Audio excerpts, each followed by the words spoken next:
Hello and welcome everybody to this week's DevCentral Connects. My name is Boo, one of your community evangelists with the F5 DevCentral team, and I am your host today. DevCentral is supported by community.f5.com. This is our message forums where we publish blog articles. You can ask questions about F5 technology. You can ask questions about any technology, to be honest. We have a lot of great folks on there who can help answer questions if you have them. Or you can also help answer questions yourself as well. So on that site, though, if you head over to community.f5.com, one of the things I wanted to highlight is the events area of that site. And what we do is we list all of the events that are happening globally within F5. It could be something like some of the webinars that are happening. It could be some of the user groups that are starting to kick back up in person again. So everybody's really excited about those.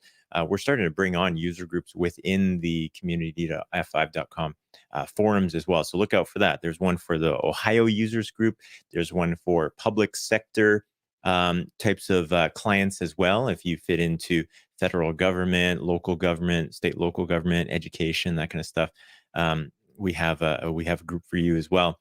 One of the events that I do want to highlight, though, is the North America Public Sector Symposium. And this is a hybrid event. This is happening, let me just pull up the details here. This is happening March 21st, 22nd, and 23rd in McLean, Virginia at the Ritz-Carlton Tyson's Corner.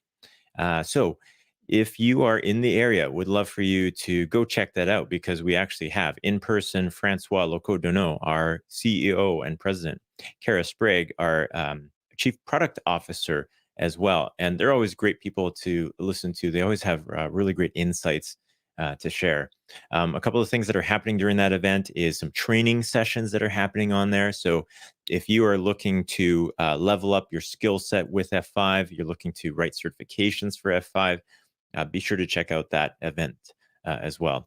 And speaking of certifications, if you're a CISSP or you're one of those ISC Square folks who needs to collect their CPEs every year, be sure to check out that event because you can actually claim CPE credits for your attendance at that event. So that's something important to check out. One other thing, or two other things that I want to mention as well, actually. So my colleague, Jason Rom, he's doing some live coding events. Those are always really fun for folks to attend. And one that he's going through right now for the next few weeks is Microservices March from Nginx. So if you head over to nginx.com/mm, Nginx is running 4 weeks of free training for anybody who wants to check it out on microservices. They kind of take this leadership within the industry to try to train folks on this topic. And what they have is they have full labs that are built out, and they're hosted, I believe, on the Instruct platform. So you go on there, all hosted, free access, gives you all the instructions, and you actually go through and work through the lab. Now, how that ties back to Jason is he's actually running through Microservices March totally blind. He hasn't seen the lab before. What he'll do is he'll just jump on live and he'll walk through the lab as he sees it. And you'll see any of the points that he's stumbling upon, any typos that he's making. You can heckle him as he goes through the labs if you want, or you can help him as he goes through the labs. Your choice. But he is doing that live, and he's doing that on Thursdays. He was doing it this past week here and had a good time doing that. So be sure to check that out. And then one last thing I will mention is that you might be watching this right now. You might be watching this from YouTube, Facebook, LinkedIn, or Twitter. If you haven't already, please follow us on those platforms. Leave comments as well, and we'll be able to address them either during the show or we can look at them afterwards as well. And this is also turned into an audio podcast. So Apple, Google, and Spotify. You look for DevCentral on there, and you'll be able to listen to us as some folks are actually heading back to the office and might have some time to kill on their commutes. So with all that being said, today we have on our guest, Ryan MacLean. He is a developer advocate with Datadog, and he happens to actually live in Vancouver as well. So a couple of weeks ago, I actually had somebody else who was in Vancouver. Myself, I'm in Vancouver, Canada as well. So it's really cool to be able to connect with folks that are local to me.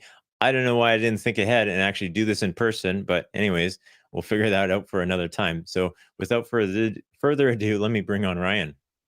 Ryan, how you doing? Not too bad at all. The weather's nice in Vancouver, which I think really helps the mood. How about yourself? Yeah, it is pretty nice actually. I'm good. I am enjoying that the snow is almost melted away from my front yard. If I look outside, there's just a little bit left, but otherwise, it's almost out of there. But yeah, amazing that we both live in Vancouver, and I didn't think to actually do this in person. It happens. Listen, I could have thought ahead as well. It is what it is, but we'll use the technology anyways to one day do this in person. So Ryan, for folks who are not familiar with you, maybe you can give us a little bit of an idea of what you're up to at Datadog. Yeah, no problem. So I've been in the industry for, it feels like almost about 20 years at this point in time. So generally on the ops side, so SRE, platform engineering, DevOps, that kind of stuff has been my bread and butter for a long time. I've been on the sales side, consulting side. I've been in small, medium business, enterprise, that kind of stuff. So I think that the most recent experience is probably relevant for this is about a 3-year stint at Samsung doing some operations for stuff like Samsung Pay, for example, as one of the apps that was pretty big. And then talking about monitoring within Samsung, sort of flying around the world, training teams on different monitoring solutions that we use, because of course in an enterprise you'll have many different solutions that you use, so making sure everybody, be it tier 1, tier 2, tier 3, sometimes even the business, making them understand how the monitoring works, what it actually tells you, how some of them are indicators for the business, some of them are for the app, and some of them might be combined between the two. And I sort of rolled that into a position at Datadog, which we used at Samsung. And Mm. just I've used for Datadog, it feels like over 10 years at this point in time, but just talking about like where we are, where we're going, and how we can help essentially. Oh wow, that's awesome. I didn't realize Datadog has been around for that long, but I guess I have kind of heard the name over the years at this point. What are Definitely been a maybe, minute. yeah. And maybe for folks who aren't familiar with Datadog, we can kind of get into it here, but you can give us an idea of what Datadog does. Yeah, for sure. So it might be a new name to some people if you have not heard of us before. Basically, we're a monitoring, security, and observability platform that provides full visibility across your organization. So that means like if you're trying to figure out like a metric for something that's running, we can basically help you chart that. And I'll get into some of the different ways, some of the different things that you might want to look at. Mm. Things like signups or an easy example. But basically, we span end to end. So that's from your infrastructure and your network all the way up to your application and services, and then all the way to your end users. When you open up a website in a browser or on your phone, for example, it can help you understand how the website loaded as well, which is pretty handy. No, that's awesome. Yeah, I thought this was a great conversation to have because realizing that while at F5 we do have some monitoring tools, a lot of them are kind of centered around the Right. F5 product, whether it's the Nginx or the Big IP.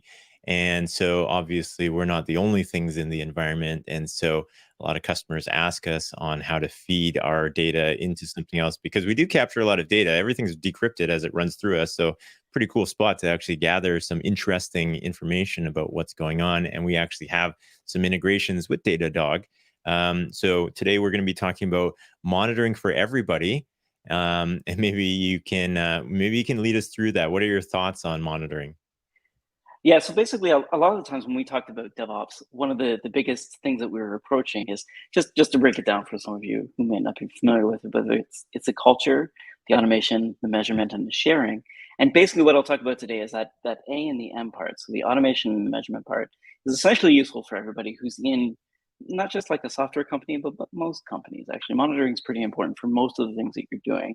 Some of it might be in an Excel spreadsheet. You might put some of it in SQL database, that kind of stuff. But at general, like we boil it down at the basic level, what you want to be doing is figuring out what your baseline is, where you want to be, and then tracking your success getting there. Or maybe you're trying to do something like reduce errors, that kind of thing.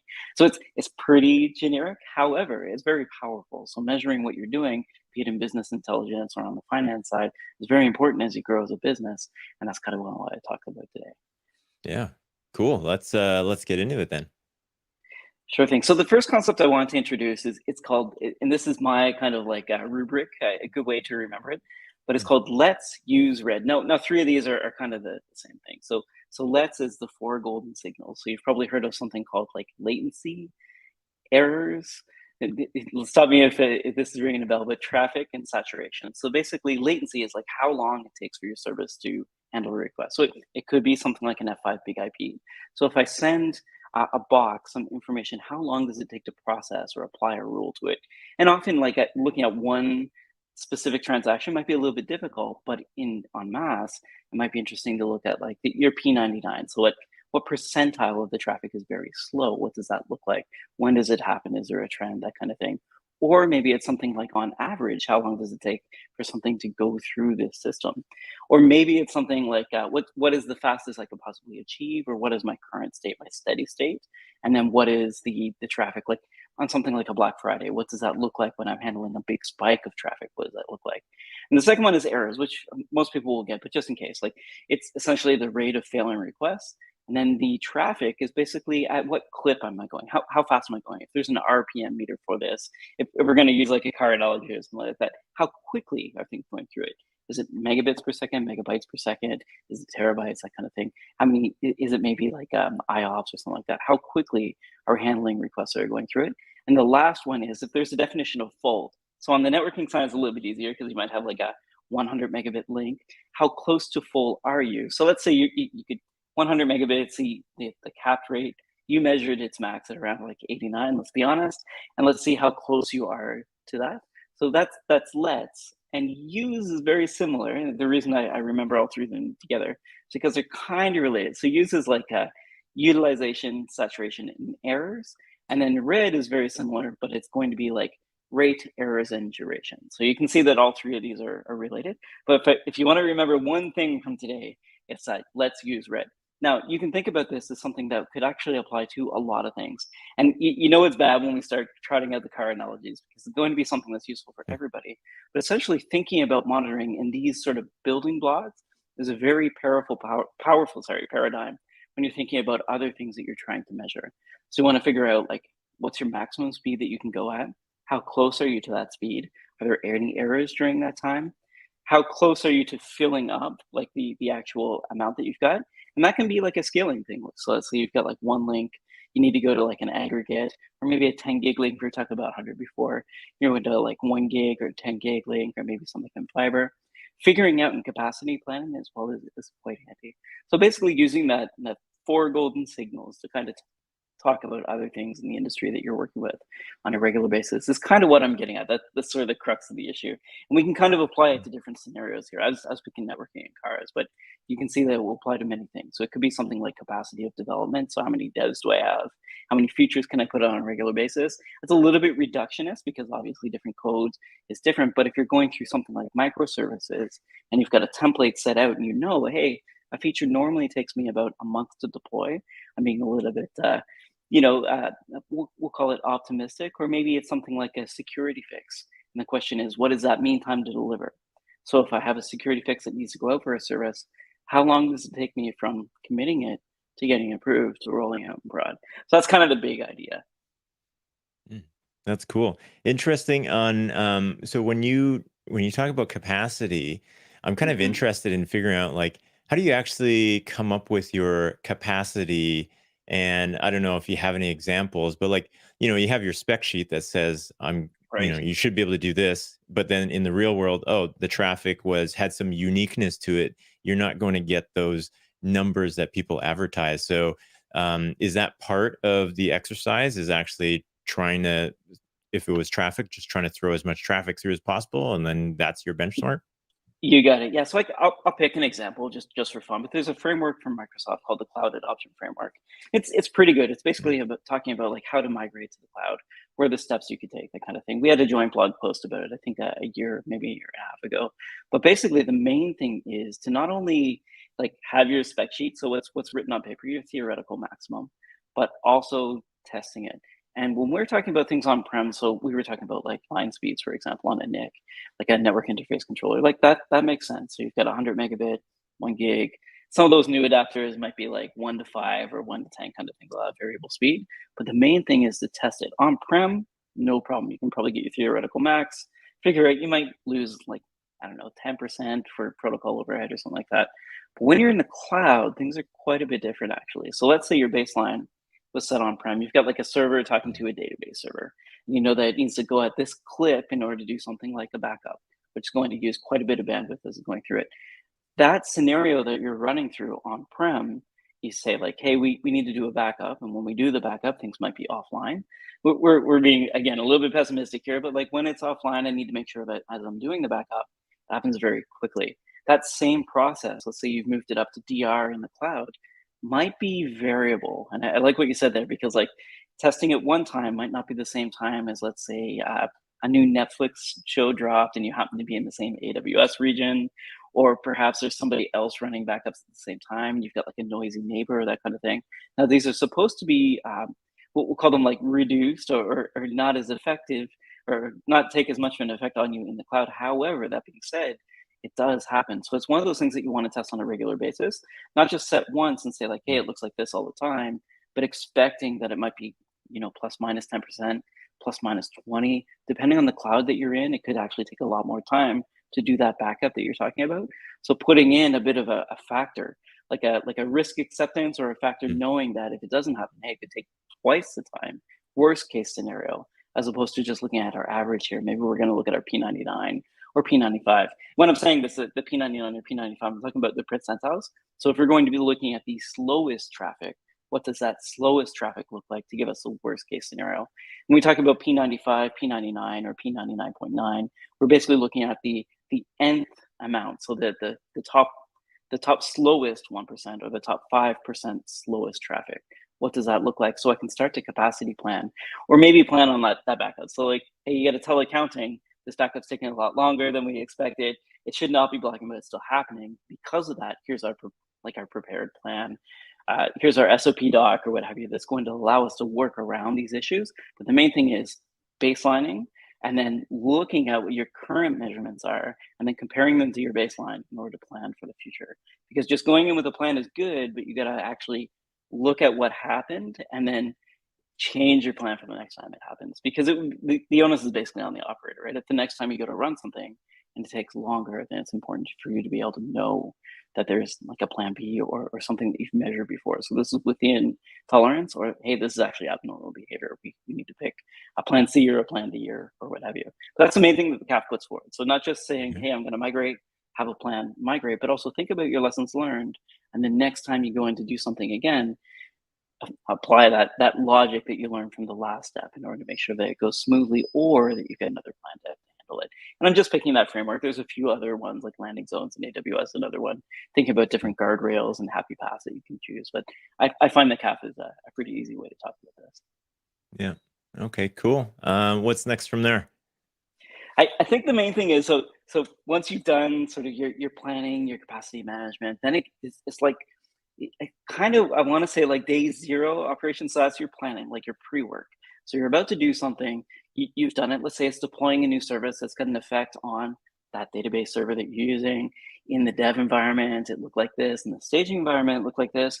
And prod, it might look a little bit different. Even though we try to keep staging and production the same, sometimes, as you know, like your UAT environment may have been like just this one server in a completely different region or a different data center. And because of that, the user experience is different. The main thing is that day one operation, that's that documentation and figuring out what's actually going on. Then there's probably like the day 30. So like after a month, what are you actually doing? Then here's your day 500, right? So this service isn't, we won't call it legacy at this point in time, but we'll say that it's actually doing something that's handy for you. The main thing is going back and updating those documentation that you have from the day one, making sure that you run like what is normal. Some people will call like, you might have like a run book or something like that, but actually writing down what normal looks like. And when I say this, I'm talking about like services within like an actual application, but this can apply to many facets. So it could be something like a network device that you've rolled out, or a new platform that you rolled out. Maybe you're using like a new HCI, for example, on-prem, but you want to know what normal looks like. And the main thing is to take those learnings and go back and document it. So when we're talking about DevOps, we talked about that culture, that automation, that measurement. We're now into sort of the sharing aspect, so that S. So when you're talking about the sharing, basically taking your monitoring and not just writing down like, this is what happened yesterday, but also this is like yesterday compared to last week. So week over week, what does it look like? Month over month, what does it look like? Sometimes you can get into quarter over quarter or year over year, depending on what you're talking about. When we talk about Black Friday, for example, like I used to work for Best Buy, doing some of their capacity planning, and it was more on the marketing side, less so on the website side. But every year around Black Friday, we had a lot of exercises that we had to go through. And for me at the time, it was something like the sand. So the sand's going to be hit really hard Mm. at this point in time. What do we need to do to make sure that we're prepared for the next year that comes in? Because we've got like a bunch of assets that are new to us now. We've just adopted like this whole new technology platform. Maybe it's like what were the Geek Squad, I think, was one of the main things that we had kind of rolled out at the time. I was there a long time ago, you can tell. But like figuring out that we've got like the SKUs added, those assets added, that kind of thing. What does that look like? Because last year it grew 30%. So this year it will probably grow 30% or more. Is like our SAN up to speed? Do we need to make sure that the links to the workstations are faster? Does the site that's actually slurping in all this data, are they able to grab it fast enough? That kind of thing. So making sure that you're going through and learning those lessons, documenting them, and then capacity planning for the next thing, and then again going through that cycle, so doing it all over again. And we're talking about like capacity planning year over year, but some of this can be like your financial kind of stuff as well. So let's say that you've got something, an expenditure that's we'll call it like a lights on expense. So it's running the service that's very important to you in the cloud, and it's running at a regular clip, but you got to make sure that you're watching that line. You know what that rate of change is when it comes to capacity planning. There's like, you don't want your CFO tapping you on the shoulder. So it's easier to get ahead of this and say, it looks like it's going to be this plus or minus this percentage. We should probably plan for this when it comes to capacity planning and budgeting. And that can get you into not just that year over year or month over month or week over week, but you can get your 1, 3, and 5 year plans done that way as well. And again, you got to keep going back and updating them. For those who have done like this financial FinOps kind of exercise, you'll know that like there's sort of like best effort, and then there's what actually happens. But at least having a plan, I think, is what's there for you. So you can kind of take those same sort of monitoring philosophies and apply them to different maybe roles or hats that you might wear in like the ops engineer, or let's call it sysadmin job. These are really important. You have to change hats, change lanes quite a bit, but making sure that you've got like a framework or a methodology that you can use for it is pretty handy. Maybe this is a cultural question there, and you have Right. all this experience in being in ops, but what does that documentation and review look like? Like, are people taking Right. everything? Is there like already fancy reporting? They just take that, throw it somewhere, and then they have regular meetings to review this kind of stuff.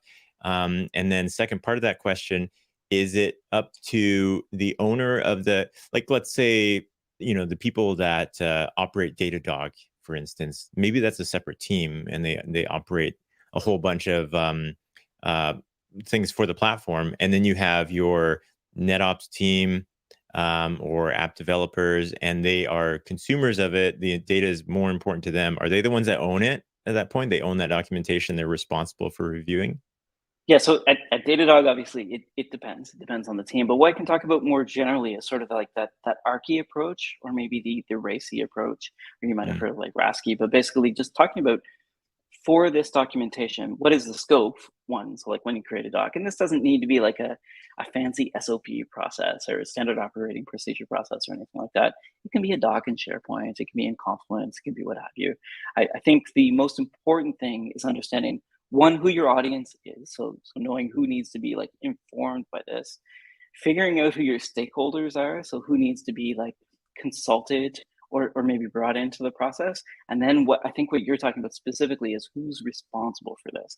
And it could be one person, it could be a team, but making sure when you're rolling out that new version of the service, when you're rolling out that new platform, when you're changing the way that you're budgeting for your finances, who is making the change, but also who's approving the change and who is let known about the change. So basically mm, saying that like there's like you've got like a sponsor within the business, you've got the person making the change, and you've got the people that you talk to prior to making the change, and you get the people that you let know, hopefully before, but when you've also made the change. So I think identifying those for each of your docs when you're going out is really handy. And an easy way to do this, and this is more on the documentation side, but it's to actually have templates so that somebody can go to start mm, that documentation without having to make it like whole cloth brand new, but making sure that mm, they've got like a guideline going through it. And what I found for these kind of docs is actually really easy to write in just little snippets of like, in this section, you will want to do this. Or if it's a mm, risk matrix, saying like, this is how a risk matrix works.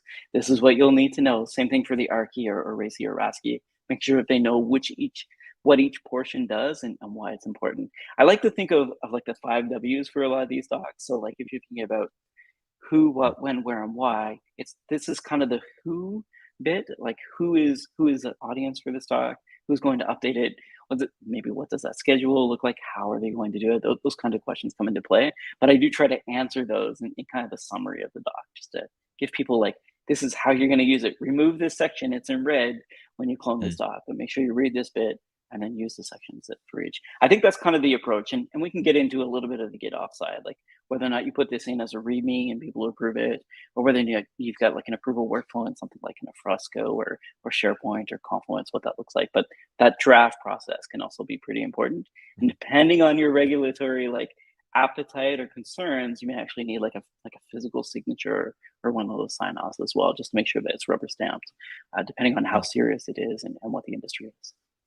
Yeah, okay. Yeah, I mean, I like the idea of the template because it also, I mean, from the writer's perspective, they know what to put in every time. And then from a reader's perspective, okay, this section is most important to me, so I can skip to this section, go grab it, or they're used to like consuming the data. It's a protocol, I guess, at that point. Everybody knows like how to talk to each other. I like it. Yes, it's absolutely a protocol. So as a developer advocate, I'm maybe more of an ops advocate, but the main thing that we'll talk about is those protocols. So like if you're dealing with Datadog, what's the API that you want to use? If you're talking to an F5, is it SNMP you want to use to get the information out of it? Is there some other metrics endpoint that we should be using? But that protocol being predefined and written down is actually really handy. And making sure when you clone it, that info kind of comes with it. There's a bit of a breadcrumb trail that comes with saying, this is how to use me, essentially. Here are the steps to use. That culture maybe of helping people out so that they don't think about like what to do when they get there. So you're trying to think about if you've got empathy, if you're putting yourself in their shoes when they clone this doc, the question is, what's in it for me? Like, why would I want to use this template as opposed to starting my own? Or maybe if I'm using a new service, why would I want to use a boilerplate template for that service that you already got? Or maybe it's something like an Ansible config for a network device. Why would I want to use this, software configuration as code for my network devices instead of handcrafting each of these configs? What does that look like? What's in it for me? Why do I go to it? That cultural approach, I think, is really handy. And it almost pays dividends if you can get people interested in this kind of way of setting up happy path or guardrails or ways that they can essentially go through a process without having it be destructive for them, a resume generated event or a FOCON or what have you, but making sure that they've actually got like a process that holds them to a certain standard while at the same time allowing them to make mistakes that are safe, I think is a really important cultural touchstone. When you get to that maturity level, I think it's kind of gravy after that. Yeah, very cool. And we are running up on our last couple minutes here. So any final points that you want to make, Ryan? I think the main thing for us in terms of talking about monitoring and networking is one, you kind of talked about like setting expectations. So making sure that what you see on the spec sheet is actually measured and tested and revisited, and then making sure that you're going through like a game day or a failure Friday or what have you, but you're testing what you already saw and making sure that you're going into a lower environment like a dev environment and then retesting and making sure that the actuals are still either the same or they're changed and going from there. Awesome. Very cool. Ryan, where can people get a hold of you if they want to find you, follow some of the content that you're building? Listen, I've been pretty busy lately, so I apologize, but I would normally say LinkedIn. You can find me at Ryan MacLean on LinkedIn. So MacLean is my last name. Other than that, I'm on Twitter pretty rarely, or Hangout Slack. If you've not been there, it's just go to the Hangout Slack, sign up, and those are kind of the three communities that I frequent the most. Okay, awesome. So we will throw links for all of that on the message forums if folks aren't aware. If you head over to community.f5.com, you sign up, it's free. There's a group called DevCentral Connects. I will create a show thread on there, and then you'll find all the ways to get in touch with Ryan on there. So with that being said, thank you very much, Ryan, for joining me this week. Thank you, Boo. Have a great day. Awesome. I'll see you in a sec. All right. Super cool to have Ryan on. Again, don't know why we didn't do this in person, but I think that's an idea for next time. And also, I should mention F5, Nginx, Datadog, we all have a partnership together. So we actually have some joint solutions that I'll highlight. I will throw that into the show thread, into the show notes or whatever. But as far as your ways to do your monitoring for your F5, really easy to do. If you haven't seen it already, use the telemetry streaming API, and then you throw your declaration in, and it's just magic. It just starts working. You grab an API key off of Datadog, and off you go. And that Ryan was mentioning as well, I haven't looked at it specifically, but Nginx also has a really easy configuration that you can use as well. So that all being said, thank you for joining us today. I'd like to remind everybody, if you're watching from YouTube, Facebook, LinkedIn, or Twitter right now, make sure you give us a follow on there, hit like, leave comments, all that good stuff. And we're also available via audio podcast. So if you're not listening to us right now, you can actually listen to us if you head over to Apple, Google, or Spotify and look up DevCentral. Otherwise, thank you very much, everybody, for joining me this week, and we will see you on the next one. Well, thanks for checking out that video. If you have any questions, leave a comment down below. While you're down there, hit the like button and subscribe if you haven't already. You might want to check out one of these videos over here. And if you haven't already, go check out community.f5.com.